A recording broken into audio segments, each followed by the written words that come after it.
Praise the Lord. കർത്താവിൻ്റെ പുനരാഗമനം. കർത്താവ് തൻ്റെ ഗംഭീരനാദം മുഴക്കുമ്പോൾ വിശുദ്ധന്മാരുടെ ഉയർത്തെഴുന്നേൽപ്പാണ്. എങ്ങനെയാണ് വിശുദ്ധന്മാർ മണ്ണിൽ നിന്നും കുടഞ്ഞെഴുന്നേൽക്കുന്നത്?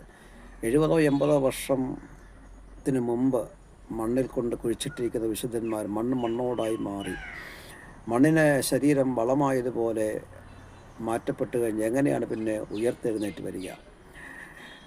കാഹളം കേൾക്കുന്നത് പരിശുദ്ധാത്മാവും അകത്ത മനുഷ്യനുമാണ്. പരിശുദ്ധയാത്മാവ് കാഹളം കേൾക്കുമ്പോൾ മണ്ണിലടക്കം ചെയ്ത മനുഷ്യനെ, ആ മൃതശരീരം എങ്ങനെയാണോ അടക്കം ചെയ്തത് അങ്ങനെ തന്നെ കാഹളം കേൾക്കുന്ന നാളിൽ പരിശുദ്ധാത്മാവ് സെറ്റ് ചെയ്യുകയും ആ ശരീരത്തിൽ നിന്നും പുറത്തേക്ക് പോയ ആത്മാവെന്ന അകത്ത മനുഷ്യൻ കാഹളം കേട്ട് ആ ജഡത്തെ കുഴിച്ചിട്ട അതേ സെല്ലിലേക്ക്, അതേ മണ്ണിലേക്ക് വന്ന് ഈ പരിശുദ്ധാത്മാവ് സെറ്റ് ചെയ്ത ശരീരത്തെ ടച്ച് ചെയ്യുമ്പോൾ ആ ശരീരത്തിൻ്റെ വീണ്ടെടുപ്പുണ്ടായി മണ്ണ് കുടഞ്ഞു കളഞ്ഞ്